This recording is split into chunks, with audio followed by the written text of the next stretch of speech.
Seigneur, en tout cas, merci d'avoir réuni, Seigneur, que ton Saint-Esprit soit parmi nous. Il l'est d'ailleurs, on sait que ta présence est là, tu l'as dit, où deux ou trois sont réunis en ton nom, tu es là, Seigneur. Alors merci, on a ta présence et on veut savoir plus de toi aujourd'hui, Seigneur. Tu as des secrets à délivrer, Seigneur, tu as des choses à dire, Seigneur, et on te dit, Seigneur, ne cherche pas plus loin, on est là, Seigneur, on est là pour les recevoir. Alors, déverse sur nous tout ce que tu dois déverser, Seigneur. Ouvre nos cœurs, notre entendement, donne-nous la sagesse de la révélation, Seigneur, de ta connaissance, afin qu'on se rappelle, Seigneur, de la raison pour laquelle on est là, Seigneur. C'est tout simplement pour partager en tant qu'Église, Seigneur, en tant que corps de Christ, Seigneur, ce que tu veux nous donner, Seigneur, afin que sortant d'ici, on soit vraiment transformé et encore plus à la stature de ton image, comme tu le veux, Seigneur. Merci, Seigneur. Merci Seigneur, que ton Saint-Esprit souffle ce matin. Que tout ce qui nous sont, tout ce qu'on peut avoir dans notre intérieur, même tout ce qu'on a reçu pendant cette semaine, Seigneur, on le met devant tes pieds, Seigneur. Nous prions vraiment que tout ce qui doit sortir à travers de notre bouche sort ce matin, tout ce qu'on doit partager, vraiment, qui vient de toi, Saint-Esprit. Et vraiment, on appelle à la unité avec ton cœur. Et entre nous, parce que c'est ton sang qui nous unit à toi, Seigneur. Merci, Seigneur, pour ta présence, pour ta douce présence, Seigneur, au milieu de nous, au milieu de nous en tant que famille, Seigneur, parce que nous sommes une famille pour toi. C'est toi qui nous rassemble chaque semaine, Seigneur. C'est toi qui nous invite, comme aujourd'hui, à nous asseoir à table, à manger ensemble, à partir le pain. Donne-nous, Seigneur, le pain de ce matin, Seigneur. Merci pour ce que tu es. Merci parce que tu es bon. Ta bonté est extravagante. Et ton amour aussi, Seigneur. Remplis-nous. Remplis-nous de ta présence. Remplis-nous de ton amour. Remplis-nous de la simplicité et remplis-nous de la humilité, Seigneur. On vient comme petits enfants pour écouter ce que tu vas nous dire, Seigneur, ce matin. On t'est béni, on te donne la gloire. Merci pour le privilège d'écouter ta voix, d'entendre ta parole, Seigneur.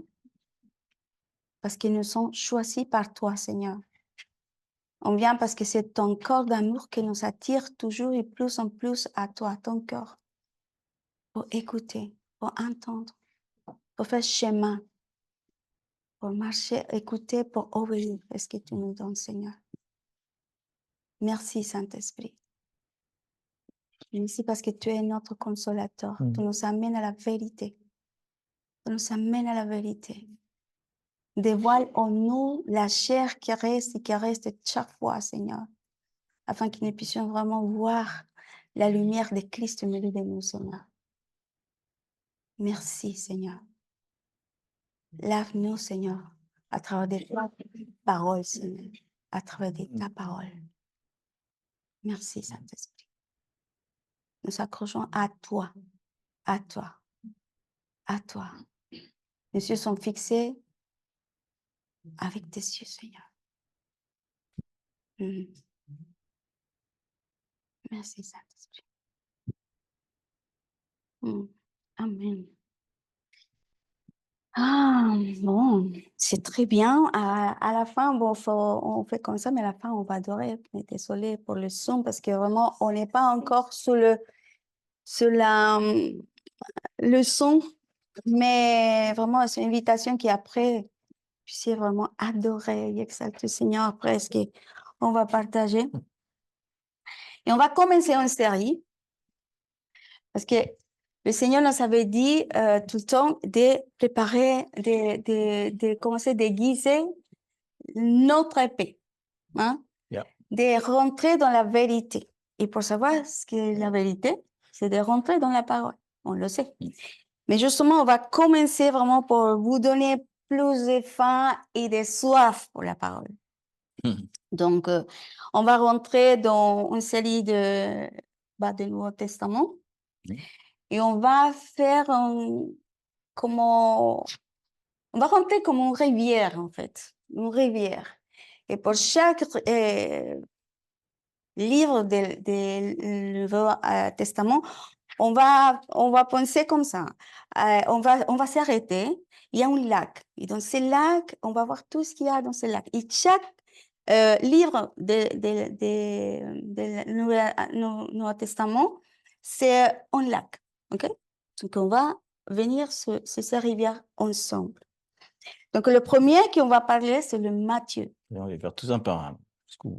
Jusqu'à la fin. Mais qu'est-ce qu'on va faire? On va pas rentrer vraiment dans la profondeur parce que là, c'est à vous de rentrer. On fait vraiment comme un panorama, on peut dire comme ça, de tout ce Matthieu, c'est pourquoi Matthieu, pourquoi il s'appelle, c'est qui lui. Je sais qu'on peut-être tous ils sont vus des choses, hein? Mais c'est pas ça. Mais il y a une idée quand même de voir c'est un peu comme ça. C'est à qui s'adresse, pourquoi Matthieu, pourquoi c'est important, qu'est-ce qui parle Matthieu, c'est quelles sont les clés de Matthieu et aussi pour nous aujourd'hui. C'est ça comme le global en fait. Et chacun de vous, évidemment, c'est l'idée de rentrer profondément sur ce qu'il y a dedans. On laisse des pépites et après c'est à vous. Parce qu'on va chercher, on va manger le pain. On va savoir qu'est-ce que c'est la richesse. Parce que des fois, on peut dire, oh, la Bible, c'est difficile, je sais. Non, c'est de donner envie de manger. Alors, on donne simplement les ingrédients. C'est à vous après de préparer avec le Saint-Esprit. Génial. Donc, Matthieu. Matthieu, c'est qui Matthieu? C'est qui Matthieu? C'est un petit homme. Il y en a qui disent qu'il y a qu'un chose sur la tête à Matthieu, mais c'est pas le cas. Ça n'a rien à voir. Qui est-ce qui a écrit Matthieu? Qui est-ce qui a écrit le livre? C'est Matthieu. Hein, je vous parlerai peut-être un jour de toutes les hypothèses qu'on a, mais c'est pas grave. Qui a écrit? On sait que Matthieu. Ah oui, on fait un panorama. Donc, qui a écrit? Ça semble bien. Qui a écrit? C'est Matthieu. Ça tombe bien. Et c'était qui? Vous le savez tous. Hein, on appelle ça un publicain à l'époque. Donc, un collecteur d'impôts. Un collabo. Oui, en tout cas, c'est vrai que pour les Juifs, c'était un collabo, oui, puisque eux, leur truc depuis le début, depuis tout le temps, ils cherchent un libérateur des Romains. Enfin, là, pour l'instant, des Romains, oui. Ils ont eu des Grecs avant, mais maintenant, ils avaient des Romains. Ils cherchaient un libérateur, pas un collaborateur, un libérateur. Donc, pour eux, c'est sûr que les Juifs qui collectaient les impôts de la part des Romains, c'était quand même... c'était des traites, si on peut dire, parce que finalement, ils auraient de toute façon, les Romains l'auraient fait eux-mêmes, la collection d'impôts, mais participer, c'était quand même un peu bizarre, parce que sachant qu'ils étaient très, très bien payés, quoi, forcément, quoi. Mais ils étaient très bien payés, mais en même temps, ils avaient quand même des trucs, c'est qu'ils pouvaient très bien aller voir leur voisin, quelqu'un qu'ils connaissaient depuis toujours, et carrément les mettre en prison, t'imagines. C'est pas qu'ils avaient le choix, hein, ils étaient obligés. Si le gars payait pas les impôts, le mec, il pouvait pas faire autrement, il pouvait pas faire de faveur, même à son voisin, ou on voit dans Chosen, un moment avec son père, même carrément. Il va carrément saisir son père, carrément, parce qu'il n'a pas payé ses impôts, t'imagines. T'imagines la position dans laquelle il est. Alors, bien sûr, spirituellement, t'imagines quand Jésus vient dire choisir un pécheur, déjà, à l'époque, les seuls qui étaient habilités, en gros, à être spirituels, c'était les rabbins, ceux qui étudiaient la Torah, mais aller chercher un pécheur, déjà, il dit, c'est tombé, quoi. Alors après, un publicain, pourquoi pas? Waouh, c'était fort quand même. Alors on va quand même. Est-ce qu'on va lire les trucs? Ouais. Bon, on a. Alors on a. Attends. Comment est-ce qu'elle appelé? Mais on a 4 passages en fait. Mais je vais les lire, peut-être je ne vais pas les citer. Non, mais oui, il faut que vous les. Alors on va prendre Matthieu 9. 9, Matthieu 9, de 9 à 13. Alors, je vais lire tout. Les 2 passages qui parlent de Matthieu en tant que personne, quoi.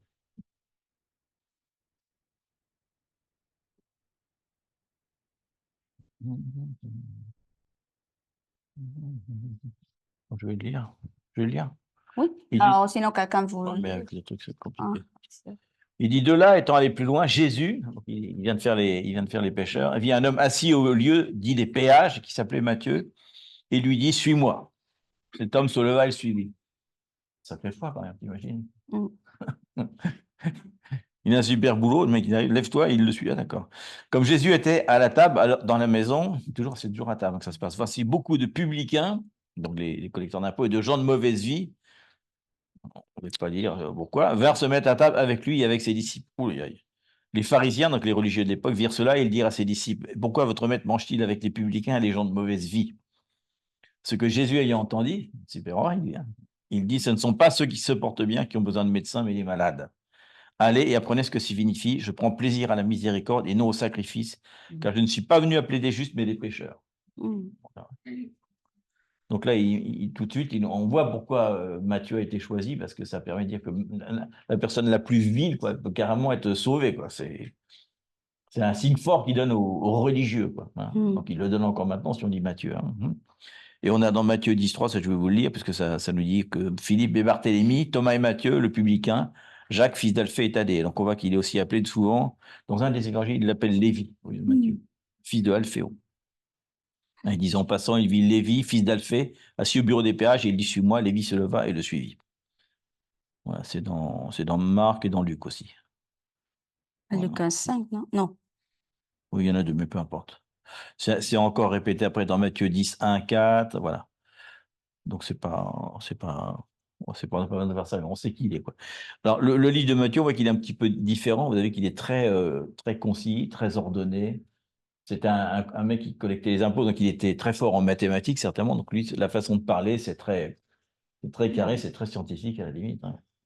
Et c'est aussi le livre qui fait la transition entre l'ancienne alliance et la nouvelle alliance.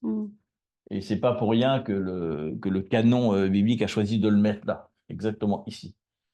Hein, on va voir pourquoi. Donc on voit déjà, la première chose qu'il fait, il commence déjà par la généalogie de Jésus. Hein, dans le premier chapitre, hein, le truc un peu. Souvent, le truc quand on est jeune chrétien, en tout cas, on le saute. Hein. On saute, on dit, ah non, mais en fait, c'est dommage parce que tous les noms, si on va voir dans l'Ancien Testament qui ils sont, c'est intéressant de voir comment Jésus arrive par le milieu d'une prostituée, par le milieu de tas de choses complètement folles, et pour que ça arrive, Dieu a tout arrangé pour que ça arrive à la fin au fils de David, quoi. Donc c'est intéressant pour, j'imagine un juif qui dirait, enfin, et j'espère qu'il le dit, mais le livre pourquoi il fait ça en gros, c'est parce que justement, il veut s'adresser aux juifs dans son livre. Donc la première chose qu'il leur dit, il veut leur démontrer, en fait, on va le voir après, que tout ce qu'il veut démontrer Matthieu tout le long de son livre, c'est que Jésus est bien le Messie, est bien le roi, et il s'adresse donc bien aux juifs, et c'est pour ça qu'il commence par la généalogie pour leur dire, regardez, il est bien, il vient bien de David, il vient bien d'Abraham, il vient bien de tous les gens que vous lisez dans la Torah et le reste des prophètes. Il commence par ça. Donc, en gros, c'est pour nous dire aussi que Matthieu, c'est le pont, en fait, entre l'Ancien Testament et le Nouveau Testament. Donc, ça, c'est important. Donc, c'est pour ça que ça touche les Juifs. Alors, à l'époque, le livre n'est pas encore sorti, quand même. Il est écrit que 65 après Jésus-Christ, 65 ou 80, je ne sais plus, 80 peut-être bien. Donc, le temps qu'il arrive, c'est une génération après, quand même. Mais enfin, bon. Donc, ça s'adresse toujours voilà. aux Juifs. Exactement. Donc, c'est vraiment des paroles qui doivent toucher les Juifs parce que ça fait référence au pacte qu'ils attendaient, du fils, parce qu'ils attendent le fils de David. Là, il leur dit carrément, il est le fils de David, quoi. Donc, ça, c'est fort, quand même. Alors, on va peut-être lire ça aussi.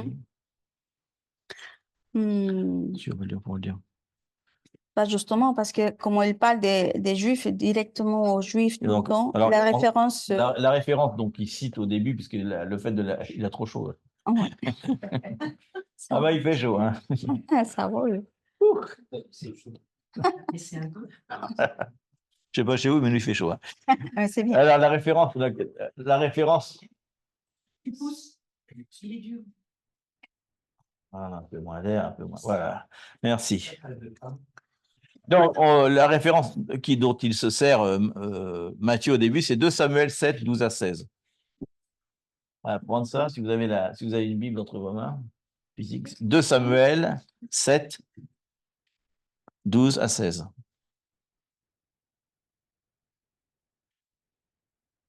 12 à 16. Parce que tout le temps, Matthieu, il fait référence de l'ancien. Sans arrêt référence à l'ancien pour dire ce qui était dans l'ancien est accompli dans le nouveau. Ce qui est dans l'ancien est accompli dans le nouveau. Donc, il s'adresse vraiment aux Juifs.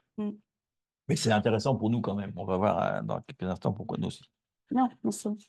Hein? Merci. Il dit à David, quand tes jours seront accomplis et que tu seras couché avec tes pères, j'élèverai ta postérité après toi. Donc Jésus, celui qui sera sorti de tes entrailles, et j'affirmerai son règne. C'est bon? Alors, il ne parle pas de Samuel 7, 12 à 16. Il dit, j'élèverai ta postérité après toi, celui qui sera sorti de tes entrailles, et j'affermirai son règne. Non, il ne parle pas de Salomon, bien sûr. Hein. Il parle de sa postérité loin, quoi.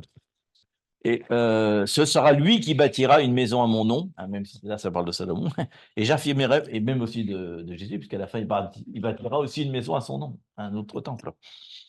Et j'affirmerai pour toujours le trône de son royaume. Je serai pour lui un père, et il sera pour moi un fils. C'est pour moi qui parle déjà de la Trinité. Il commence à parler du père et du fils. S'il fait le mal, je le châtierai avec la verge des hommes et avec les coups des enfants des hommes. Mais ma grâce ne se retirera point de lui, comme je l'ai retiré de Saül, que j'ai rejeté devant toi. Ta maison et ton règne seront pour toujours assurés, ton trône sera pour toujours affermi. Donc ils attendent cette fameuse postérité de David qui régnera pour toujours, etc. Donc on voit que c'est quand même C'est pas très fort pour de eux. Messie, en fait. Donc, comme on disait tout à l'heure, Liliana, en fait, il va parler toujours le livre, il va toujours faire référence soit au prophète, soit à l'Ancien Testament en permanence pour bien asseoir son langage, quoi. Parce qu'en fait, je pense que Matthieu, le fait d'avoir trouvé un Messie, dit non, mais il faut dire, il faut partager ça. Donc, la seule façon de partager que le peuple juif peut croire que c'est Jésus, c'est de citer justement le verset Sans vrai. qui parle de lui pour dire c'est lui, je trouvais, c'est lui. Donc, c'est évidemment un combat parce que lui, déjà, il est rejeté pour son même peuple. Mais il ne s'arrête pas de suivre évidemment à Jésus et aussi de partager ce qui est lui. Donc, bah, on le trouve vraiment puissant, savoir que même, je dis à Dominique, quand on étudie ça rapidement, bah, enfin, on fait tous les enseignements, je dis, c'est là qu'on peut partager aux Juifs aussi. Parce qu'il parle des versets vraiment pour eux, pour dire là, ici, ça complète, pour dire, bah, le nouveau, c'est pour compléter. En fait, c'est ce qu'il fait. Matthieu complète aux Juifs et ce qu'ils commencent à voir en vrai à Jésus. Donc, on voit deux aspects. Un pour nous, souvent, quand on lit Matthieu, Mm. en tant que chrétien, peut-être on voit la vie et l'œuvre de Jésus, parce qu'il va quand même du début jusqu'à la fin. C'est pratiquement le seul évangile qui parle de la fin des temps, d'ailleurs, l'histoire de la fin. Donc, on peut voir ça comme la vie et l'œuvre, mais en fait, si on regarde bien, on voit que c'est la vie et l'œuvre de Jésus, mais sans arrêt, il connaît la vie et l'œuvre de Jésus avec les promesses de l'Ancien Testament. Donc, c'est un livre vraiment universel, puisque pour nous, c'est intéressant, on voit la vie de Jésus, mais en même temps, pour les Juifs, c'est intéressant parce qu'ils voient la vie de Jésus, ils voient qu'elle est connectée aux promesses de l'Ancien Testament. Donc, c'est un livre intéressant. Et il fait partie des livres synoptiques, parce que c'est les 3 par Jean, qui donc parlent des mêmes événements, mais de façon un peu différente, ou voire avec le même texte exactement. Mais par contre, il y a quand même il y a deux ou trois choses qui ne sont que dans l'évangile de Matthieu. Donc, même s'il est synoptique, il est quand même à part, quoi, en plus. Oh. Alors, donc, on va partir. On partagera le PDF parce qu'il y a tellement de trucs dedans que ça va prendre 3 heures sinon. Donc déjà, on va voir qu'il va faire plusieurs choses très importantes, notamment le sermon de la montagne, je pense que c'est un des trucs très importants, le sermon des monts des Oliviers, et les temps de la fin, Matthieu 24-25, qui sont vraiment deux trucs énormes, parce que ça parle finalement comment le royaume de Dieu est sur terre. Donc, parce qu'il parle du royaume qui revient, et avant, il parle de toutes les lois du royaume, de comment on doit se comporter dans le royaume. Donc ça, c'est intéressant. Au niveau Surtout parce qu'il parle de Moïse selon la loi. Exactement, Donc, il y a un oui. changement de vie que c'est différent. Donc, on voit au niveau de la structure, on voit la généalogie, on voit l'enfance de Jésus, comment il commence son ministère, comment il va être en Galilée, comment il va être ensuite dans diverses régions et comment ça se termine à Jérusalem. Donc, on a vraiment tout le parcours de Jésus en entier. Donc, c'est intéressant quand même par rapport à ça. Et surtout parce qu'on Pour nous. croit à Jésus comme il était, comme il est et comme il fera. Donc ça, c'est un passage vraiment... Matthieu, on le passe parce que peut-être le généalogie, il y a des gens qui ne sont pas accrochés à Matthieu, mais c'est tellement riche. Quoi? Il y a mon téléphone. C'est riche, vraiment, Matthieu. Et je pense que des fois, on s'est dit, on pense à Jean, évidemment, mais c'est intéressant de même pour les nouveaux convertis, de l'amener à Matthieu, parce qu'il y a tout le thème global, il y a la loi, il y a le clé pour nous, pour vivre, il y a aussi les combats des Romains, ça veut dire le monde qui a toujours, évidemment, pour nous, qu'on est gens de la foi. Et là, c'est intéressant vraiment de partager une sorte, vraiment. Hein? Et donc, on a vu, alors l'évangile n'est pas très long, mais il y a plus de 60, hein, peut-être 60, 70, en référence à l'Ancien Testament. Donc, notamment, donc c'est intéressant parce qu'il parle des prophéties qui sont connues des peuples juifs, il parle des fêtes juives, il met l'accent sur la généalogie de Jésus, donc son origine juive, donc sans arrêt, on a plus de 60 références. Et souvent, on a la phrase, au moins 10 fois, où il dit comme il a été dit par les prophètes, comme il a été dit par les prophètes. Donc, on voit vraiment à qui il s'adresse, hein, parce que quelqu'un, admettons qu'un juge, les juges ne lisent pas le Nouveau Testament, même si il le disait, quand ils le lisent, c'est souvent le premier livre qu'ils vont lire, parce que c'est bien qu'il est au début, ceux qui se convertissent. C'est le livre qui les impacte le plus. Parce que quand ils lisent Matthieu, Jean, c'est difficile pour eux. Mais lire Matthieu, pour eux, c'est waouh! Comme dit les prophètes, ils citent sans arrêt, donc ils peuvent vraiment dire ah, mais oui, il est juif finalement, c'est un livre juif, etc. Et en plus, on a une particularité de Matthieu, c'est qu'il y a une version de l'évangile de Matthieu qui existe en araméen. C'est un des seuls évangiles qu'on a en araméen. Donc c'est intéressant parce qu'en araméen et en hébreu, enfin les deux. On ne sait pas l'hébreu qui a traduit, mais en tout cas, ils ont une version, ils pourraient le lire en hébreu si vous voulez, ne pas le lire dans le texte. On doit prendre Donc c'est intéressant. Je pense que ce n'est pas un hasard que ce livre-là existe aussi dans leur langue, quoi, parce que c'est vraiment le livre qui les permet d'introduire au reste, quoi. Donc c'est intéressant. Et on voit donc, on ne va pas tous les mettre, mais il y a beaucoup d'accomplissements des prophètes. Il est écrit en grec, mais il y a une version en araméen. En araméen. En fait, la version grecque qu'on a, c'est une traduction de l'araméen. On peut le trouver sur le logiciel Logos, si vous voulez. Il est publié dedans. Donc, l'original est araméen, c'est ça? Oui, l'original est en araméen. Et après, c'est traduit. Donc, C'est pour ça que mais en tout cas, c'est important. c'est un des rares dont on a la version. Il n'y en a pas beaucoup. On a souvent perdu les originaux. Hein. Et c'était. L'original est en araméen et en hébreu, ils disent qu'il y a un peu des deux. Hein? Oh, bah, tu peux trouver ça sur Internet, je pense. Mais Oui, je pense qu'il y a. Si tu veux, si tu lis l'araméen couramment, c'est facile. La critique qui est faite, c'est que les évangiles, le Nouveau Testament, on n'a aucun original. On a 5000 copies d'originaux. Mais il n'y a pas d'original. Donc là, il y a un original. Oui, apparemment, oui. Parce qu'il est dans le texte. Et il y va. Pardon, vas-y. Parce qu'on voit ça, vraiment, vraiment, c'est le rôle de l'Église aussi, quand les Hébreux, les Israélites viennent, de partager ça. Donc, c'est riche pour nous, parce qu'il y a une clé pour partager aux Juifs, en fait. Donc, vraiment, il faut faire attention et il faut rentrer dans ces livres, parce qu'on le passe. Je fais l'axe parce que ce sera une clé pour nous pour partager avec les Juifs. D'accord. On continue. Alors donc, et on voit il va donner plein d'accomplissements de Jésus. Donc, il parle de sa naissance, le lieu de sa naissance, puis il dit il est bien né à Bethléem, comme avaient dit des prophètes, etc.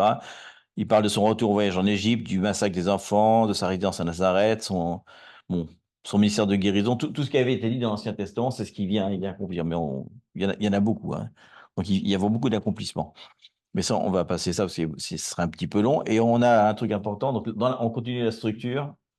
C'est toujours la même façon, en fait. Il marche, il y a un discours. Il marche, il y a un discours. Il marche, il y a un discours. C'est toujours comme ça. Il y a toujours ce truc-là. Et sur ceux qui ont vu Chosen, vous avez peut-être vu quand il marche, puis il y a Matthieu qui est en train de corriger son discours, etc. pour que ça soit bien fait. C'est rigolo, quoi. Mais donc, on a 5 discours. Dans Matthieu. Dans Matthieu, il y a 5 discours principaux. Donc, il y a le sermon de la montagne. Oui.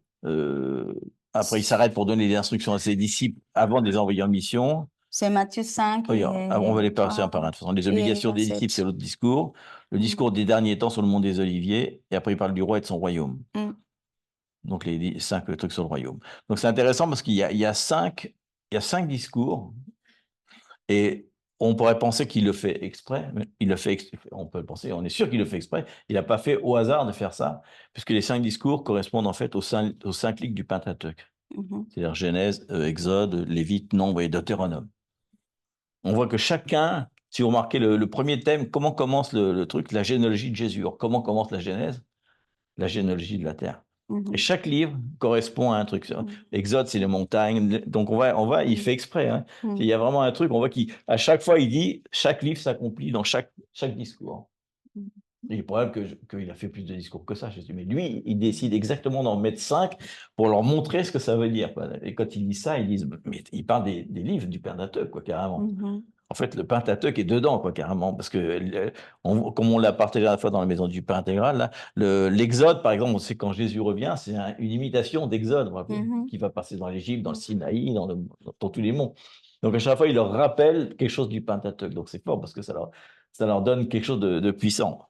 Donc, le sermon de la montagne, donc c'est, on va pas dire, bien sûr, hein, c'est au niveau de Matthieu 5. Donc là, il parle, donc là, ici, le thème principal, c'est la constitution du règne, quoi. Donc, comment les béatitudes doivent modeler les disciples, hein. Donc, il met énormément d'accent sur la vie quotidienne. Il enseigne aussi les disciplines spirituelles. Donc, voilà. Il parle vraiment là, c'est vraiment très pratique, quoi. Le sermon de la montagne, c'est la constitution c'est une constitution. C'est notre constitution. Constitution au sens de de nos vies. livre, comment dire, ouais, livre de la loi, on peut dire ça. Donc ensuite, deuxième truc, c'est dans Matthieu 10. Donc c'est les instructions qu'il va donner à ses disciples avant l'émission. Et avant l'émission, on va rappeler qu'il va envoyer ses disciples pour apporter la bonne nouvelle. On va lire justement. Et il va les avertir des différentes difficultés qu'ils vont avoir. On va lire. Matthieu 10, 5. Matthieu 10, 5. Pour débuter, parce qu'on pourrait dire tout le Matthieu 10, mais bon. Ouais, tout 10, oui, bien. Ouais. Mais... Et donc, la Constitution, c'est la première chose qu'il a dit. Tels sont les 12 que Jésus envoya. Après l'avoir donné les instructions suivantes, n'allez pas vers les païens et n'entrez pas dans les villes des Samaritains. Il y en a un qui va pas tellement respecter, puis ça va provoquer du coup un chamboulement, mais je pense que c'était fait un petit peu. Quoi. Il les connaît un petit peu. N'allez pas. Allez. Un petit coup, il savait bien qu'ils n'allaient pas obéir quand même. C'était pas possible. Donc c'est bien. On voit la première partie, donc on voit qu'il leur apprend la manière dans les béatitudes, et une fois qu'ils sont formés dans leur aptitude, il peut enfin les envoyer. Hein. Donc dans cette partie-là, on voit qu'il va parler des paraboles, c'est qu'un survol, vous vous rappelez, hein, les paraboles du semeur, l'ivraie, la semence de moutarde, la levure dans la seconde partie. Hein. On a le trésor caché, la perle, le filet jeté. Voilà. On a en fait différentes clés qui nous permettent de comprendre en fait comment les différentes facettes du royaume qui vient prêcher. C'est un trésor, c'est un filet, donc on voit vraiment c'est une présentation du différent. En fait, ça parle toujours du royaume. Oui. Qu'est-ce que ça veut dire? C'est important parce que le but de Matthieu, c'est de montrer que Jésus est un roi, contrairement à ce qu'ils pensent eux, puisque à la fin on voit que pour eux c'est pas un roi. Donc c'est intéressant. C'est le fils de chacun. Ensuite, on continue vraiment dans la surface. Hein. Les obligations des disciples, c'est dans Matthieu 18. Il va falloir lire en entier, ça, Matthieu 18, 3 à 35. Hein. Tu veux prendre un passage? Non. Donc, globalement, ce qu'il veut leur dire, Jésus, c'est qu'il y a un coût pour être un disciple. Donc, il y a donc des obligations. Il dit qu'il faut porter sa croix. Donc, le thème, c'est vraiment ça, c'est porter sa croix. Donc, il leur explique plein de choses là-dedans. Hein. C'est assez long, 18 à 35, il leur explique le processus, finalement, le pardon des offenses, les trucs du quotidien, quoi, toutes les choses comme ça. Donc, le thème général, c'est de préparer une future communauté d'adeptes. On voit qu'il commence déjà à préparer l'Église, quoi. Il commence à préparer. Vous allez faire des disciples, et ensuite, vous allez faire une Église. Donc, il faut déjà que vous vous prépariez. On voit déjà que... Qu'est-ce que ça veut dire le pardon? Qu'est-ce que ça veut dire la souffrance? Comment... Et ça parle énormément de l'humilité, le fait de se renier à soi-même. C'est vraiment un thème principal de Matthieu dans ce truc-là. Donc, on a vu qu'il commence à dire une constitution du royaume. Ensuite, il commence à les préparer pour l'envoi. Ça va être beaucoup plus tard, c'est à la fin. Et ensuite, il commence à apprendre à traiter le caractère. Parce que si on voit que le caractère pas traité, ben, ça va pas être terrible. Donc, on voit vraiment l'ordre dans lequel Matthieu prépare son truc. C'est vraiment... Jésus prépare, hein, parce que c'est Matthieu qui décrit, on voit que l'ordre des sermons, plus il s'approche de Jérusalem, hein, en partant de la Galilée, plus il commence à former ses disciples dans le caractère. Donc, je suppose que tout ça, puisque c'est des sermons, ils doivent les mettre en pratique, puisqu'ils des fois ils sont nombreux, mais des fois ils sont que tous les 12 plus Jésus. Donc il doit y avoir des moments où ils doivent se pardonner les offenses, t'imagines des personnes inconnues marcher ensemble. Tu mets Jean et Matthieu, par exemple, t'imagines les soirées, ça devait être bon. Hein. Ça devait drôlement frotter quand même. Je pense que pour oublier qu'il était publicain, il a fallu du temps quand même. Il ne se passe pas beaucoup de temps, c'est parce que 3 ans finalement. Donc, il y a dû y avoir beaucoup d'offenses, beaucoup de pardons. Ça devait être un petit peu fatigant des fois aussi de marcher comme ça. Donc, ça devait être pas mal. Mais je pense qu'il fait exprès pour qu'il se frotte un petit peu, qu'à la fin, comme on parlait la dernière fois, dans l'église, c'est l'endroit où on se frotte. Donc, je pense que c'est ce qu'il fait. Il leur dit, bah, après, vous allez avoir beaucoup de monde. Donc, si déjà entre vous, vous n'êtes pas capable de vous supporter, ça va être difficile d'avoir les autres. Donc, ensuite, on voit que ça continue. Avant qu'il soit arrêté, on a le discours des derniers temps sur le mont des Oliviers. Encore une fois, le mont des Matthieu Oliviers. 24. Ça tombe bien, c'est là qu'il va revenir. Il va mettre Ouais. son pied là. Donc, on voit qu'il prépare les adeptes pour qu'ils reconnaissent les signes des temps, hein, on se connaît la dernière fois, et qu'ils puissent agir de manière correcte, qu'ils soient préparés, qu'ils ne soient pas dans la confusion ou la frayeur, etc. Donc, c'est intéressant. Donc, on voit. C'est 24, C'est Matthieu 24, 25. Les deux chapitres. Matthieu 24 et 25 Qui passe déjà son retour. Jusqu'à 46, ouais. Attends, je vais pas. Bon. Matthieu.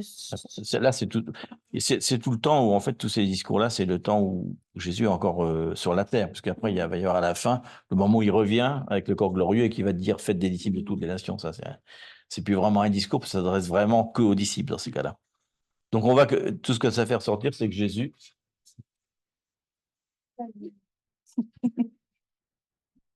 On danse parce qu'il y a une musique. Désolé. Le rôle. Non, on voit ici que Jésus, là, est comme un rabbi, donc il est comme un maître. Hein, donc, ce qu'on appelle un rabbi, pas un rabbin, parce que les rabbins n'existaient pas encore à cette époque-là. Donc, on voit tous les 5 discours font ressortir Jésus comme un maître, quoi, voilà. Donc, on disait tout à l'heure, on voit aussi qu'il fait un parallèle avec les 5 livres de l'Ancien Testament, de la Torah, quoi, de Pentateuque, quoi. Et donc, pourquoi on dit ça? Parce que ce qu'il veut dire, c'est qu'il ne vient pas justement. C'est intéressant parce que ce livre-là est fort parce qu'il dit qu'il ne vient pas annuler la loi. C'est intéressant. Rappelez, il dit dans Matthieu 5, 17, il dit « Ne croyez pas que je sois venu pour abolir la loi ou les prophètes, donc la Torah et tous les autres livres. » C'est tout du coup. Hein. Je suis venu pour l'abolir, mais pour l'accomplir. Donc, ça peut rassurer un petit peu le peuple juif qui lirait ce texte, parce qu'en fait, Matthieu l'écrit vraiment en destination des Juifs. Il le renvoie vraiment à Jérusalem, ce livre-là, pour qu'il soit lu là-bas, quoi. Donc, ça peut les rassurer ou leur faire peur aussi.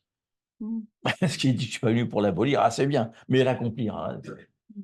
Il dit carrément, je suis le Messie, là. Donc, là, ça peut être un petit peu surprenant.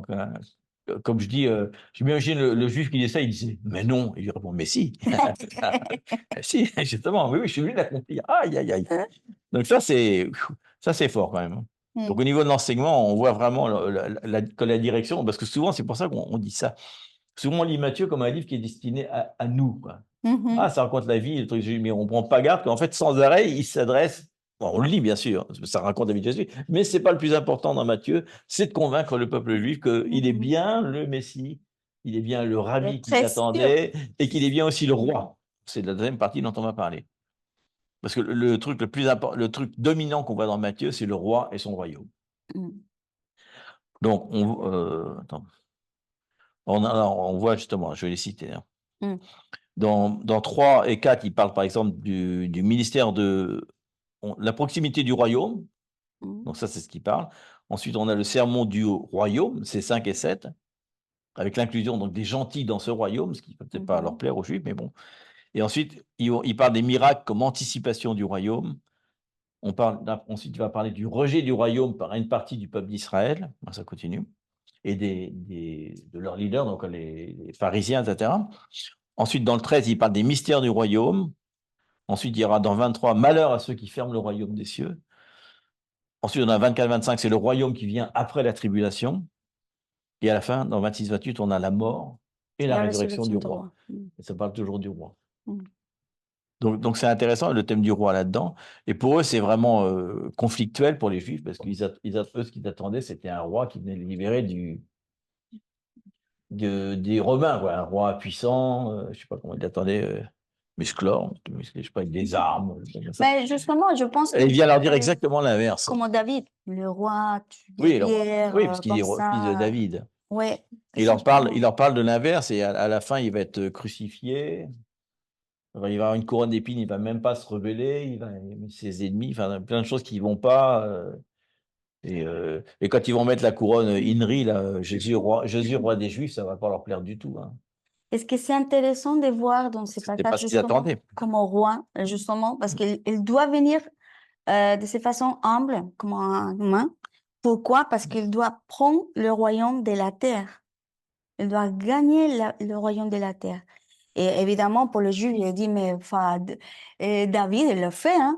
Il a tué les Philistins. Pourquoi ces rois, ils ne viennent pas comme ça? Comment? Il n'a pas la tête des rois, en fait. C'est un homme humble. En plus, elle s'assoit avec les publicains. Elle fait tout l'inverse, en fait. Mais là, c'est impressionnant de voir que c'est la seule façon, et c'est vraiment puissant, qu'on comprend que, alors si elle ne prend pas la terre, parce qu'elle peut le faire en fait, mais s'il ne prend pas la terre, elle ne peut pas non plus gagner le ciel. Exactement. Parce que si on voit justement dans le passage, Jésus est tenté avec Satan dans le désert, Satan lui a donné le royaume de la terre.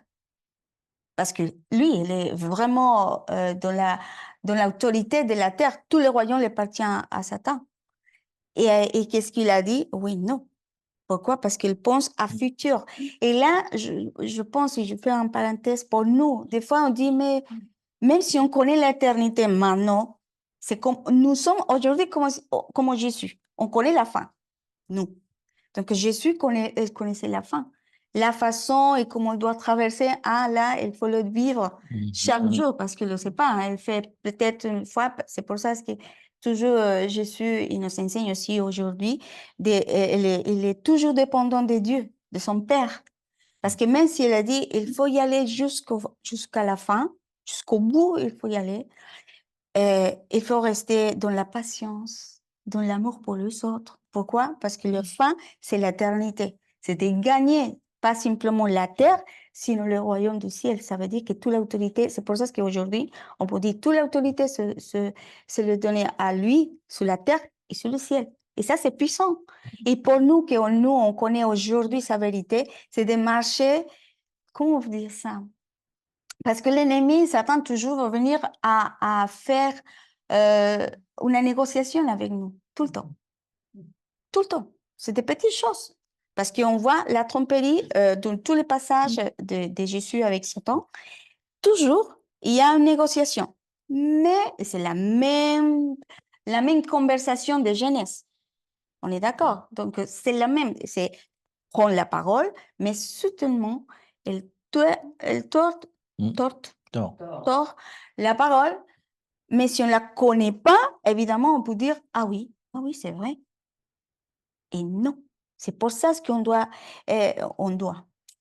c'est pour amour de nous-mêmes, c'est pour nous sauver en fait, pour arriver jusqu'à la fin, parce qu'on est sauvé, pardon, d'arriver jusqu'à la fin, de persévérer dans la vérité de ce Christ.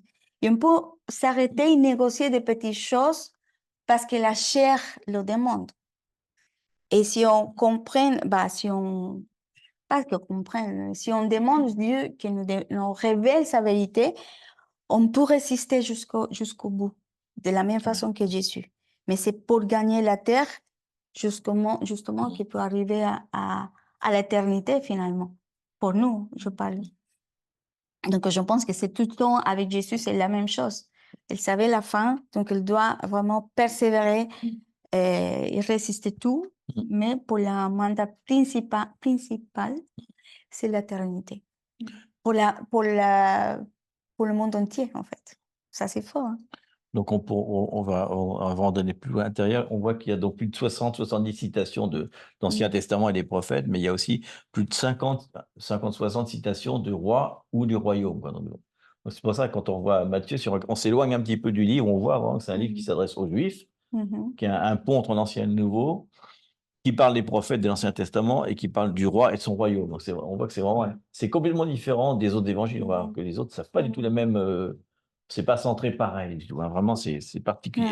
Donc déjà, les Juifs qui attendent ce libérateur des Romains, ils sont surpris parce qu'ils le voient arriver dans Jérusalem sur un âne, même si pour le thème de l'âne, bon, l'âne, c'est pas négatif comme nous, maintenant, c'est un âne. L'âne, c'était quand même un animal noble, c'était quand même l'animal qui... Mais c'était un animal serviteur en même temps. C'est bien qu'il n'ait pas pris un cheval. Ce qui est marrant, c'est qu'à la fin des temps, il revient sur un cheval. cheval Comme un de roi. guerre, le truc de roi. Mais là, il dit non, là, pour l'instant, je suis encore Alors, serviteur, militaire. donc je vais venir sur un âne. Mhm. C'est intéressant quand même, mais ça n'empêche pas qu'il y ait Hosanna quand même. Hein. Mhm. Donc on voit qu'il va se laisser fouetter sans rien dire, quoi.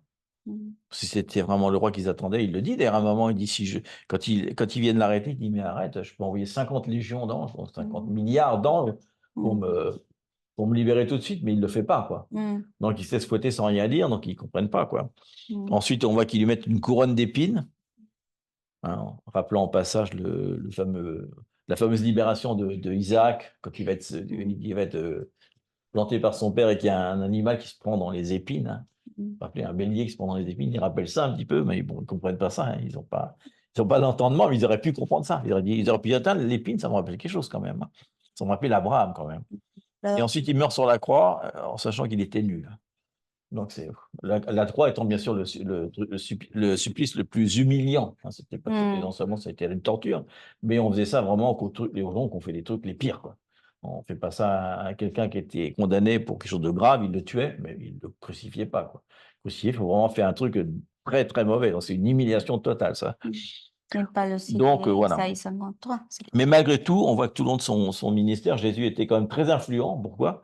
Parce qu'il s'est quand même confronté aux autorités religieuses de l'époque, qui n'étaient pas toujours très appréciées par les Juifs non plus, quand même.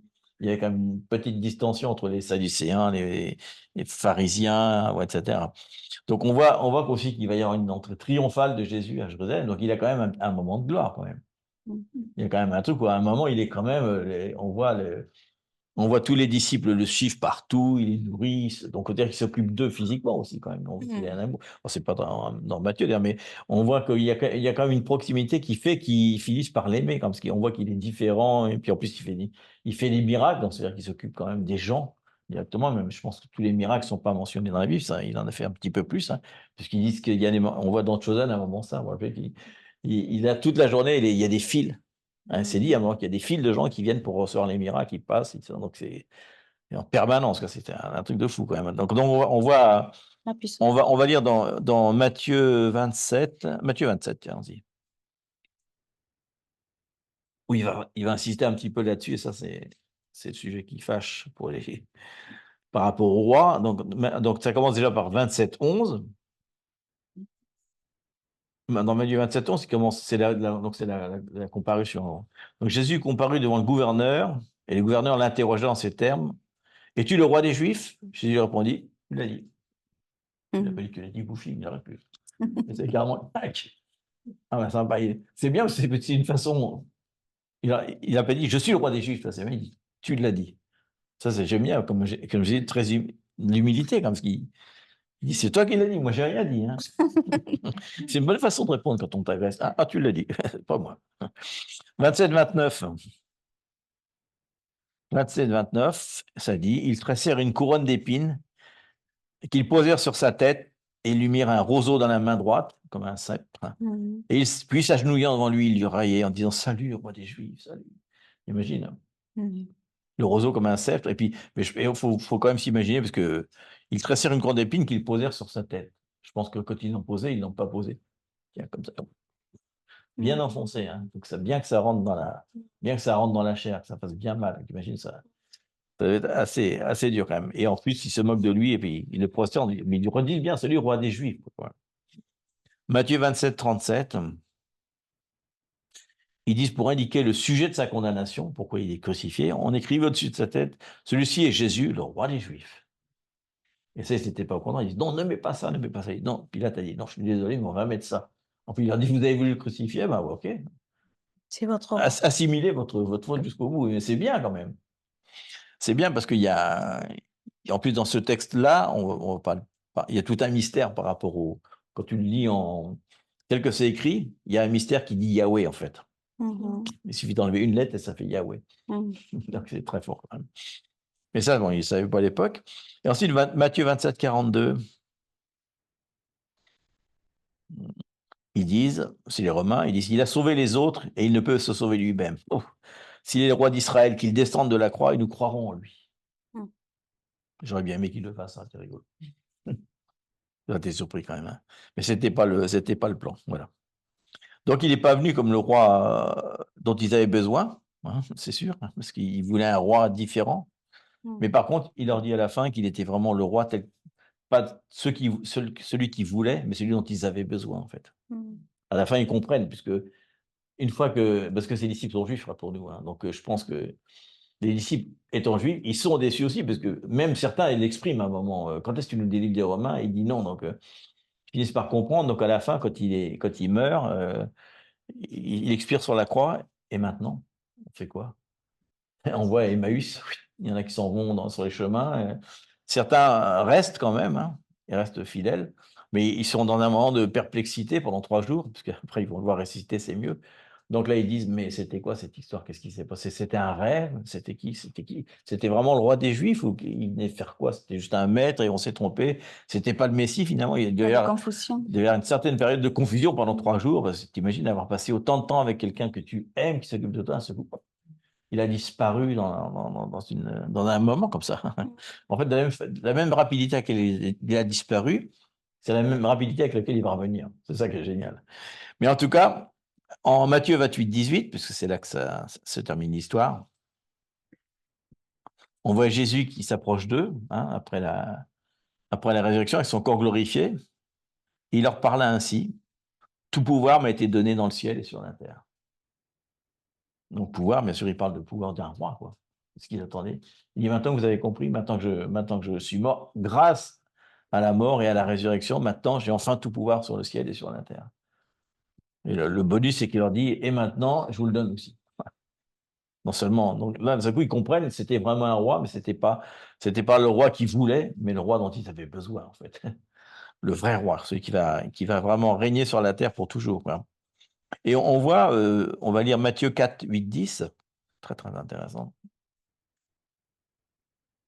Si vous avez ça, Matthieu 4, 8, 10. On voit qu'au tout début, il y a Satan qui lui dit: si tu veux, j'ai un shortcut, j'ai un raccourci. Matthieu 4, 8, 10. Ne passe pas 3 ans et demi avec des disciples si tu as envie d'être le Matthieu roi. 4. On peut aller plus vite, hein, j'ai une solution. Il dit: le diable le transporta encore sur une montagne très élevée. Et, je sais plus, ils disent que c'est une partie. Ils disent que c'est probablement le mont des Oliviers. C'est ce qu'ils disent dans la tradition. Et lui montra tous les royaumes du monde et leur gloire. Wow. Et il lui dit: je te donnerai toutes ces choses si tu te prosternes et m'adores. Voilà, c'est rapide, comme ça, tu n'as pas besoin de souffrir tout de suite. Et Jésus lui dit: retire-toi, Satan, car il est écrit: tu adoreras le Seigneur ton Dieu et tu le serviras lui seul. Il répond par la parole à ce raccourci, parce que Satan, depuis le début, lui sait bien que tout ça, toute l'histoire du monde parle d'un roi et d'un royaume. Parce que lui-même était au service du roi au début, au roi qui était avant, il était déchu, il n'a pas du tout envie qu'il y ait quelqu'un d'autre qui prenne sa place. Déjà, il n'est pas content qu'on l'adore parce que ça prend sa place qu'il avait déjà. Mais en plus, il sait aussi que la fin des temps, on va devenir finalement, comment dire, pas des rois, mais on va participer à son royaume. C'est encore une chose qu'il déteste encore plus. Donc, dès le départ, il essaie de dire: est-ce que je pourrais pas faire tomber Jésus tout de suite? Adore-moi et je te donne le royaume. Il dit: non, non seulement je ne vais pas t'adorer, mais je ne veux pas le royaume que tu me demandes. Mon royaume à moi, c'est un royaume différent. Et c'est ce qu'il dit sans arrêt. Mon royaume n'est pas de ce monde. Mon royaume, c'est avec toutes les paraboles que Matthieu donne, d'ailleurs. On va peut-être les citer quelques-unes d'ailleurs.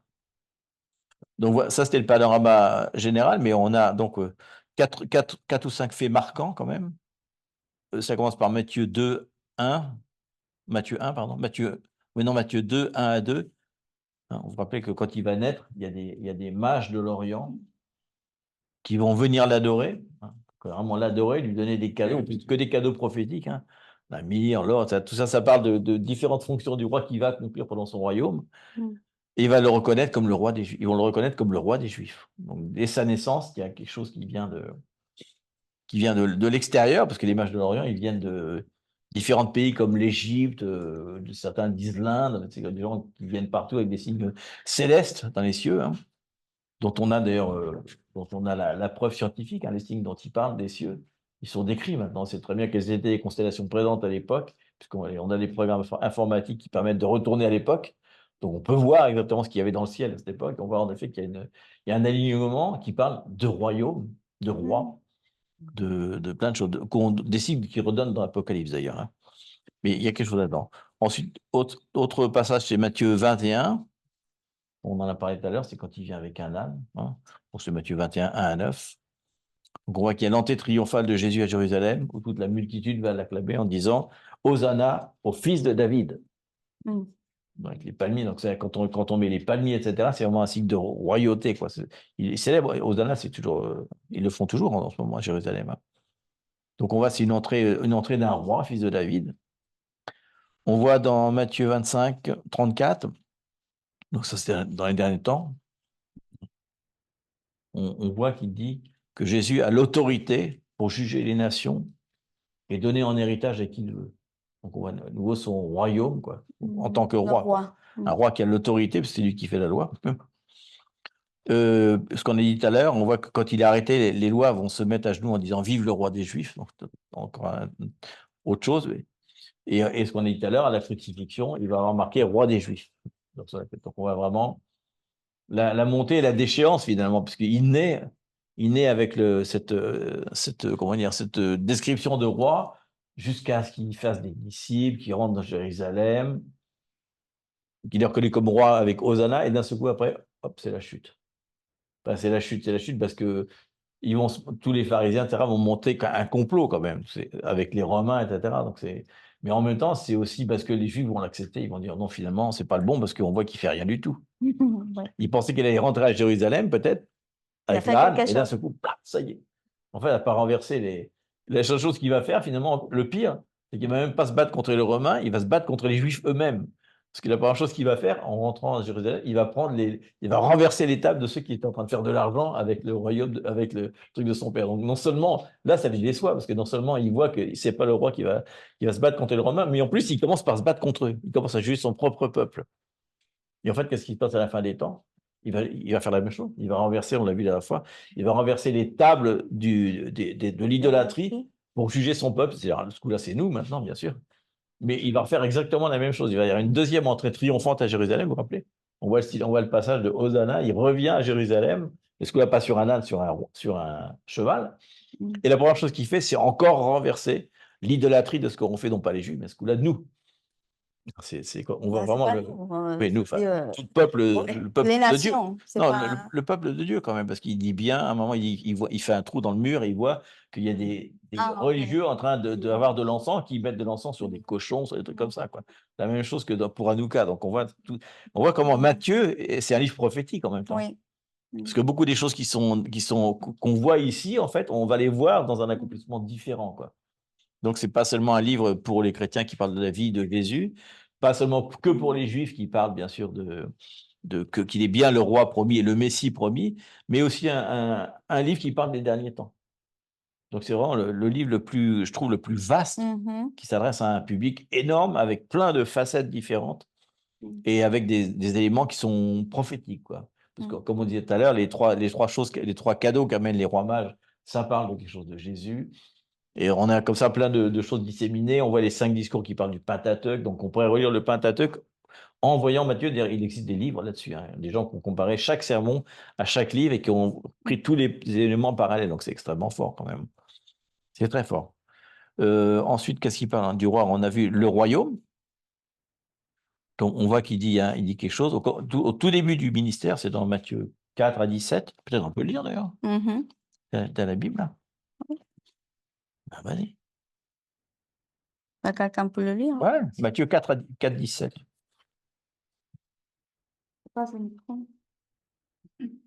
C'est un peu long, mais bon. Non, mais c'est intéressant. T'as une ligne, c'est tout. Quelqu'un va le lire?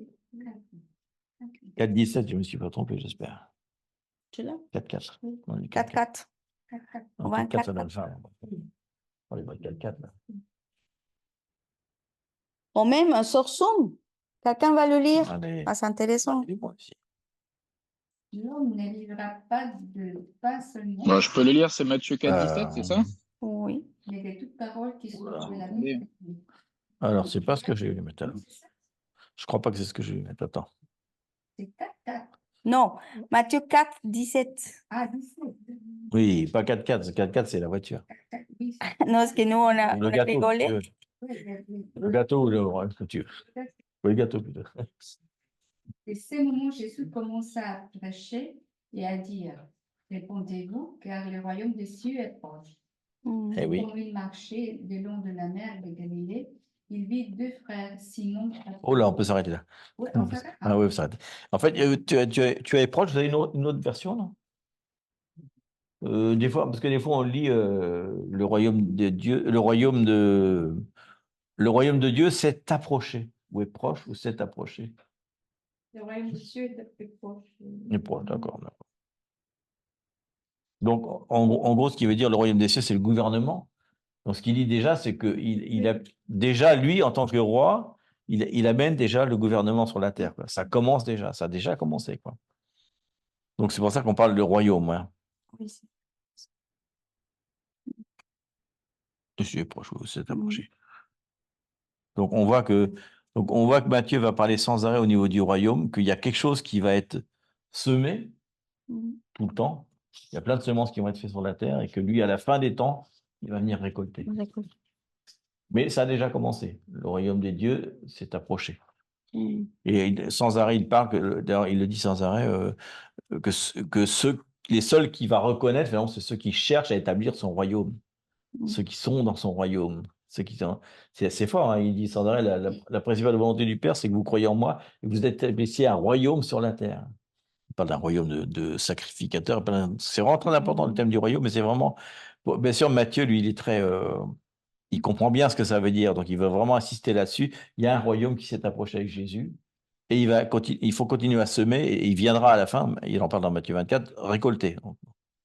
Parce qu'il dit que le royaume ne s'établira pas complètement sur la terre, jusqu'à ce qu'on voit le Fils de l'homme venant sur les nuages, dans le ciel, avec une grande puissance et une grande gloire. C'est dans Matthieu 24, 30. Donc il dit que le royaume va vraiment s'établir sur la terre qu'à ce moment-là, quand le Fils de l'homme va apparaître.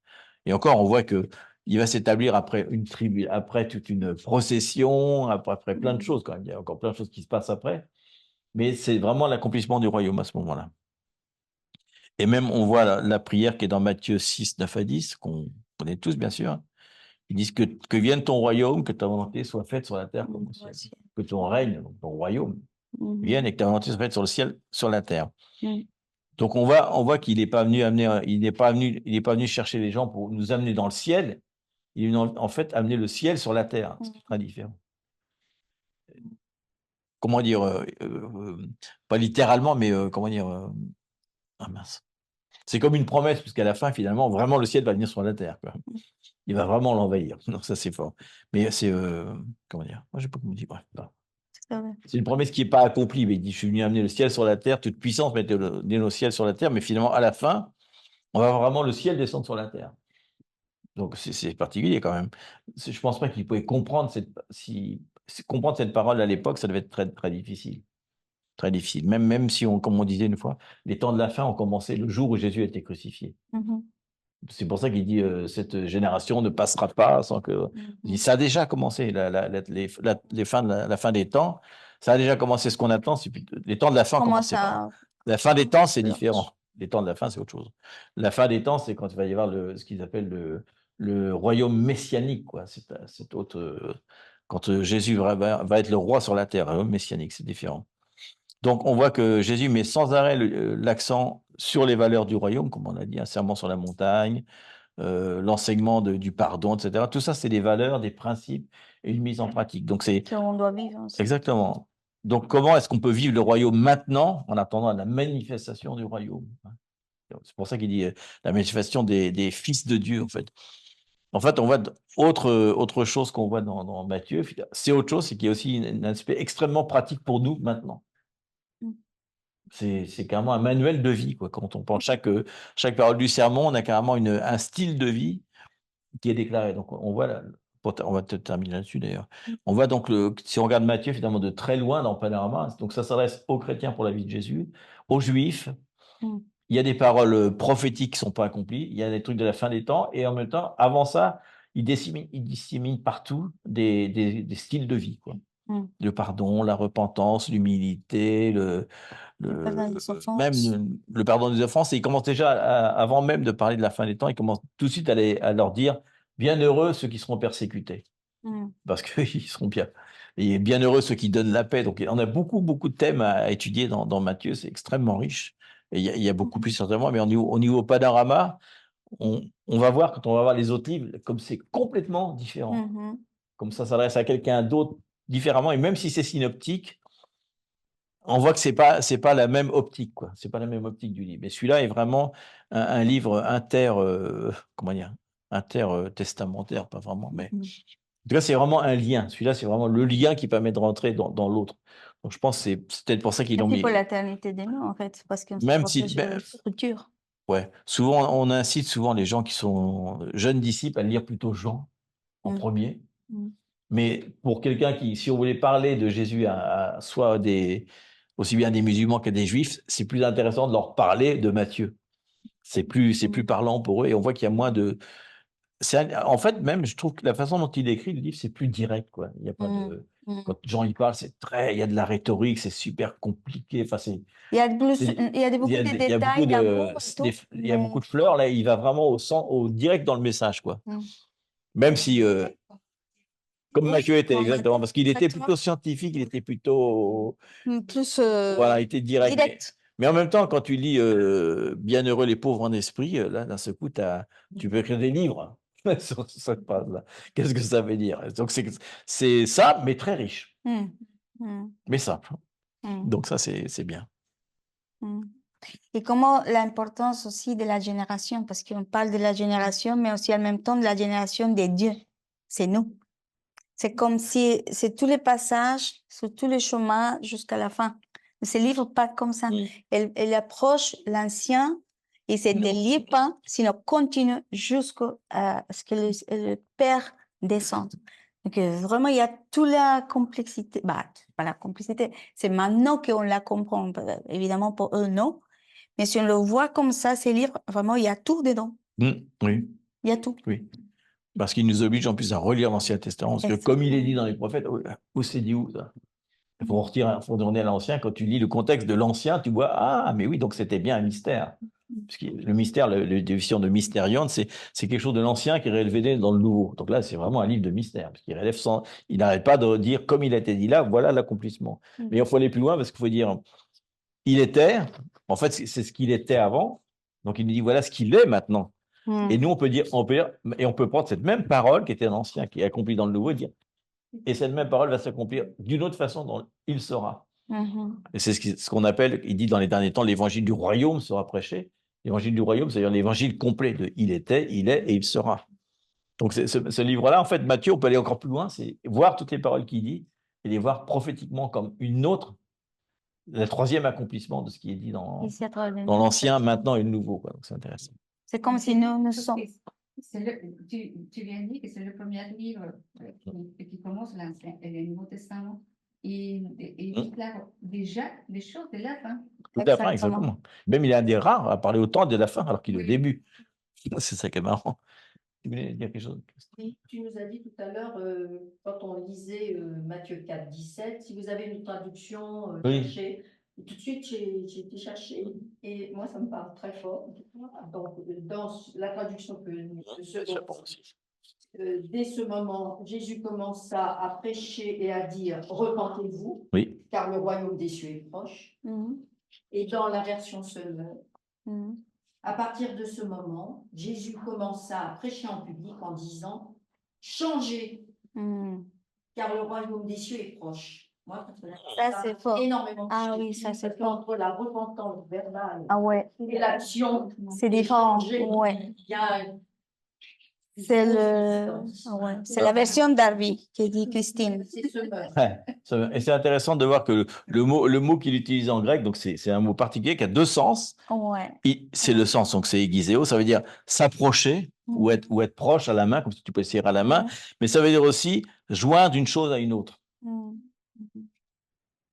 C'est ça, c'est les deux sens. Donc il choisit celui-là, mais en fait on pourrait prendre l'autre sens, qui dit que c'est un royaume qui joint un royaume à un autre, quoi. Deux royaumes qui vont se joindre ensemble, quoi.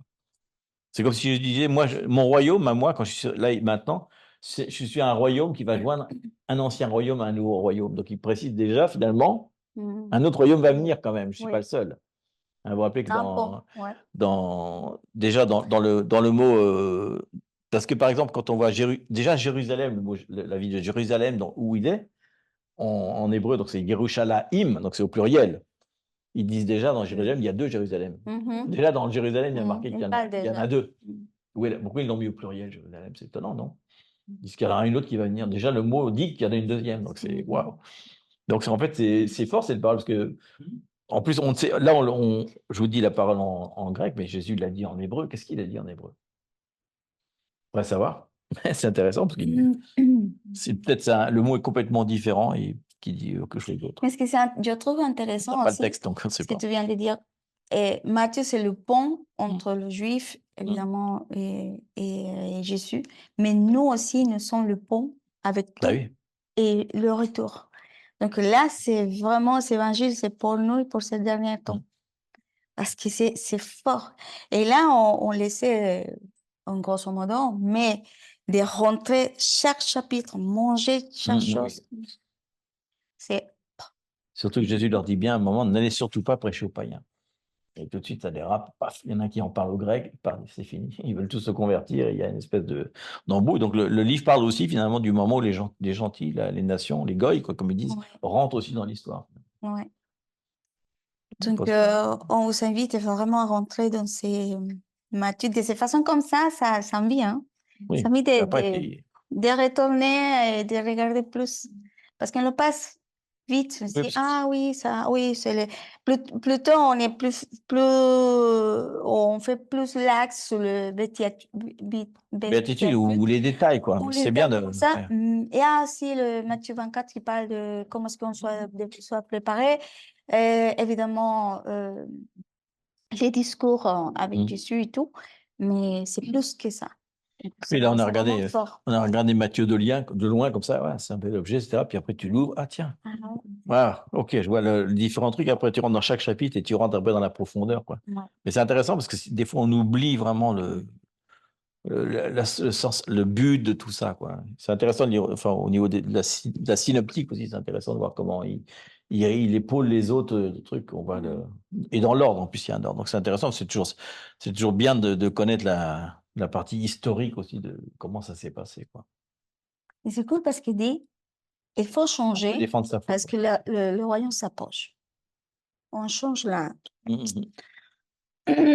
Bon, on laisse ici seulement ces livres aujourd'hui, comme ça.